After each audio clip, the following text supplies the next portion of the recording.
किया गया कि जिस प्रकार से घोसी लोकसभा का चुनाव धीरे धीरे गतिमान है और आगे मजबूती के साथ आगे अग्रसर है, कहीं न कहीं इससे हम सभी लोगों को अपना आपा खोने की आवश्यकता नहीं है। सभी लोग अपनी अपनी जिम्मेदारी का निर्वहन करते हुए समस्त घोसी की जनता के साथ उनके साथ शिष्टाचार पेश आते हुए हम सभी लोग चुनाव निशान छड़ी पर मतदान करने का अपील करते रहें। इन्हीं मुद्दों को लेकर के आज यहाँ पर बैठक बुलाई गई थी। घोसी के विकास के लिए क्या सोचा हुआ है आपने? वैसे कौन से मुद्दे हैं जो घोसी के विकास के लिए आप चुनाव लड़ रहे हैं? देखिए, घोसी के विकास के मुद्दे बहुत हैं। कितना सोचा जाए, सोचने से कोई काम नहीं होता है, करने से होता है। तो हम सोचते कम हैं क्योंकि दिख बहुत ज्यादा रहा है, करने का अवसर यहाँ बहुत ज्यादा है। इसलिए अवसर बहुत ज्यादा है, पिछले 10 सालों से जो माननीय प्रधानमंत्री जी देश को विकसित भारत का जो संकल्प उन्होंने ले रखा है, कहीं न कहीं घोसी उससे पीछे जा रहा था। यहाँ की रिक्वायरमेंट थी, यहाँ की जरूरत थी कि यहाँ एक ऐसा प्रत्याशी हो, एक ऐसा माहौल बने जिससे घोसी लोकसभा सीट को जीत करके देश के विकास के साथ साथ घोसी का विकास सुनिश्चित हो सके। कहीं न कहीं यहाँ पर माननीय cabinet minister AK Sharma ji के द्वारा बहुत सारे कार्य किए जा रहे हैं और हम उनको धन्यवाद देते हैं, क्योंकि हम भी पूरे क्षेत्र का भ्रमण कर रहे हैं। कहीं न कहीं उनके द्वारा जो कार्य स्टार्ट किए गए हैं, जो कार्य की शुरुआत की गई है, हमारा प्रयास ये होगा कि जनता आशीर्वाद देगी, सहयोग देगी, चुनाव जीता जाएगा और माननीय मंत्री जी के साथ कंधे से कंधा मिला करके, माननीय मंत्री श्री ओम प्रकाश राजभर जी के साथ कंधे से कंधा मिला करके इस घोसी लोकसभा का जो सपना, इसके विकास का सपना जो माननीय स्वर्गीय श्री कल्पनाथ राय जी ने देखा था, उसको पूरा करने का प्रयास किया जाएगा। 2 चरण का जो चुनाव हुआ है, विपक्ष का कहना है कि बीजेपी साफ हो रही है। विपक्ष उल्टे बोल रहा है, विपक्ष साफ हो रहा है। विपक्ष जो है साफ हो रहा है, जो बार बार संविधान की दुहाई दे रहे हैं ना विपक्ष के लोग, संविधान खतरे में है, संविधान खतरे में है। मेरा मानना यह है कि भारत का संविधान, भारत के संविधान की रक्षा करने के लिए हम लोग हैं, हमारा NDA परिवार है। संविधान असली में खतरे में अगर है तो समाजवादी पार्टी का संविधान खतरे में है। वो अपने संविधान की दुहाई दे रहे हैं कि हमारा संविधान खतरे में है। अगर हमारा संविधान चला जाएगा तो कहीं न कहीं स्थिति वही हो जाएगी कि एक राज्य स्तरीय पार्टी फिर आकर के क्षेत्रीय पार्टी में सम्मिलित हो जाएगी। तो संविधान खतरे में नहीं है, हमारा भारत का संविधान के ही अनुसार ये लोकतंत्र में चुनाव हो रहे हैं, सरकार का गठन भी होता है, सरकार का संचालन भी होता है, सामाजिक, शैक्षणिक, राजनीतिक, आर्थिक दृष्टिकोण से उसका विकास भी होता है।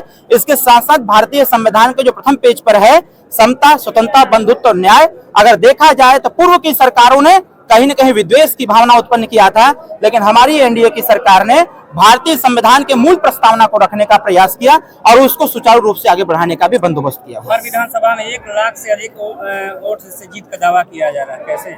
ये जनता कह रही है भाई, ऐसा कोई गांव नहीं है जहां पर विरोधाभास। सभी लोग चाहते हैं परिवर्तन। देश का विकास देख करके घोसी के लोग कहीं न कहीं इस चीज से परेशान हैं कि आखिर हमारे घोसी का विकास क्यों नहीं हो पाता है। जहां जहां पर तमाम तरह की व्यवस्थाएं चलाई जा रही हैं, वहां जब मीडिया में खबरें चलती हैं, आप ही लोगों के माध्यम से जब खबरें वायरल की जाती हैं कि फलाना लोकसभा में इतने करोड़ की योजना आई, उस लोकसभा में इतने करोड़ की योजना आई, उस लोकसभा से एक्सप्रेसवे निकल गया, उस लोकसभा में ये हो गया, तो हमारे घोसी लोकसभा की जनता अब जागरूक हो चुकी है। ये जान गए हैं कि यहाँ मुझे योग्य प्रत्याशी को जिता करके सरकार के साथ शामिल करना है। जब सरकार में प्रत्याशी जीत करके जाएगा तभी हमारे घोसी का विकास हो पाएगा। ये विरोधी दल के लोग जो लोग हैं वो कहीं न कहीं अपनी मन मानसिकता खो चुके हैं। उनको ये पता हो गया है कि भाई विपक्ष में है तो लड़ना ही है। अभी हमारे नेताजी ने कहा ना, अभी एक गेहूं काटने का वीडियो वायरल हुआ था, विपक्ष के प्रत्याशी ने गजब का टिप्पणी किया था। हम तो उनसे कहे कि भाई हमारे नेता अगर जूता पहन के, कपड़ा पहन के गेहूं काट रहे हैं, तुम कुर्ता उतार के गेहूं काट दो। हमारे नेता गांव का भ्रमण कर रहे हैं, तुम भी भ्रमण कर लो।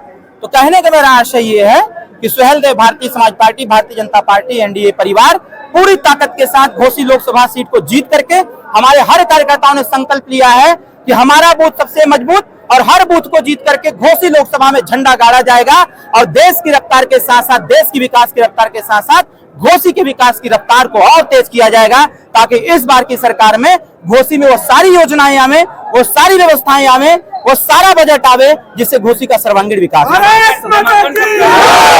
नामांकन हम 10 तारीख को करेंगे, पूरी ताकत लगाएंगे, बड़ा चेहरा आएगा, बस देखते जाइए आगे आगे होता क्या है।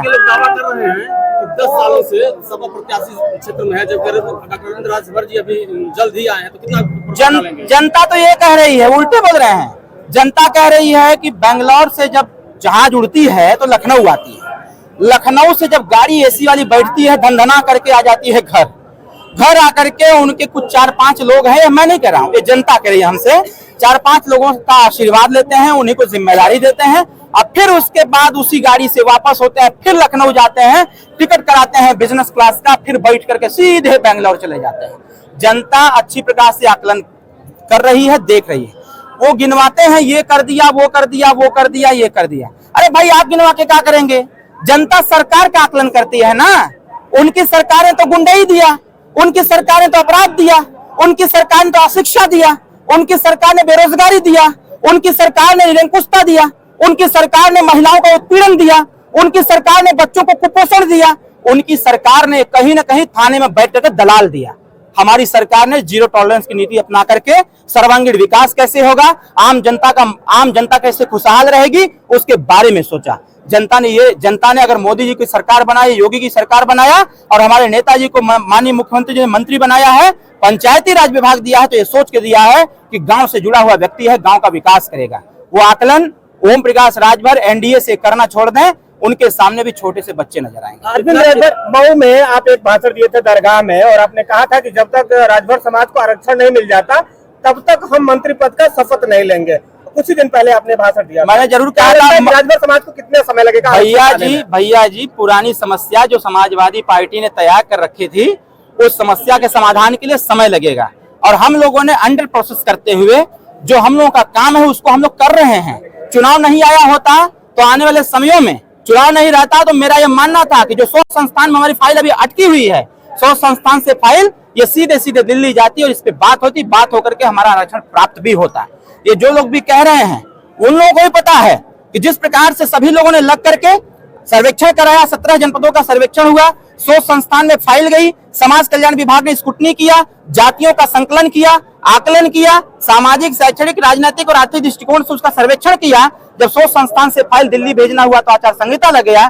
चुनाव के बाद ये विश्वास रखें 100% चुनाव के बाद ये सदन में आवाज उठेगी। मुझे पूरा विश्वास है अगर हमारे माननीय प्रधानमंत्री जी ने रोहिणी आयोग की रिपोर्ट को लागू करने की बात कहा है कि रोहिणी आयोग की रिपोर्ट लागू होगी, देश स्तर पर समस्त ओबीसी को आरक्षण प्राप्त होगा, तो उसी प्रकार से हमारे जो कम्युनिटी व्यक्तिगत तौर पर राजभर समाज को जो आरक्षण है वो भी प्राप्त होगा। बस विश्वास करने की चीज है। हमने 100 नंबर दिया, भाजपा 112 नंबर दे करके वसूली बढ़ा दिया, उस पर क्या कहेंगे? ये परंपरा अखिलेश यादव जी ने ही दिया था, 100 नंबर पकड़ो, चाप करके वसूली करो। हमारे सरकार ने तो रोका है इसको। अब कोई पैसा लेके दिखाए। अभी 4 महीना पहले अखिलेश जी को भी पता होना चाहिए, 4 महीना पहले ऐसी टीम का गठन हुआ जिसका हेड ऑफिस गोरखपुर है। अब अधिकारी भी कमीशन लेने में थर्रा जा रहे हैं। जो पुलिस वाला आम पब्लिक को घसीट के ले जाता था, आज ऐसी स्थिति योगी जी ने कर दिया है कि उसी पुलिस वाले को वही पुलिस वाला घसीट के लेके जा रहा है। ये अंतर है भाजपा सरकार में। देखने को मिले थे आपके कार्यकर्ताओं को पुलिस वाले ने पीट दिया। कहाँ? कुछ दिन पहले की बात है, फर्रुखाबाद में। अरे भाई तो उस पुलिस वाले का अंजाम क्या हुआ नहीं देखा क्या आपने? अरे भाई पूरी बात किया करिए ना। जिसको भ्रम था इस पीले गमछे का, राजभर जी ने ऐसा चापा हुआ कि वहां सिर्फ इंस्पेक्टर ही नहीं, इंस्पेक्टर के साथ साथ 2 दरोगा भी निलंबित हुए, इंस्पेक्टर भी निलंबित हुआ, 4 सिपाही भी निलंबित हुए। मगर राजभर ने तो भी कहा कि मेरा कार्यकर्ता ही नहीं था, फिर दरोगा को चापने की जरूरत पड़ी। चापने की जरूरत इसलिए पड़ गई थी क्योंकि पीला गमछा लगाया था और पीला गमछा सनातन की पहली पहचान है। पीले गमछे का अपमान हुआ था, नेता का नहीं, पीले गमछे का अपमान हुआ। और पीला गमछा पीताम्बरधारी जितने भी देवी देवता हैं, ये पूरा देश उनका सम्मान करता है, उनकी पूजा अर्चना करता है, उनके सामने घुटना टेकता है, उनसे आशीर्वाद मांगता है अपने परिवार के कल्याण के लिए, अपने क्षेत्र के कल्याण के लिए, अपने देश के कल्याण के लिए। जब जब पीले गमछे का अपमान होगा, जो अपमान करने वाले के साथ वही व्यवहार होगा जो हमारी सरकार ने करने का काम किया।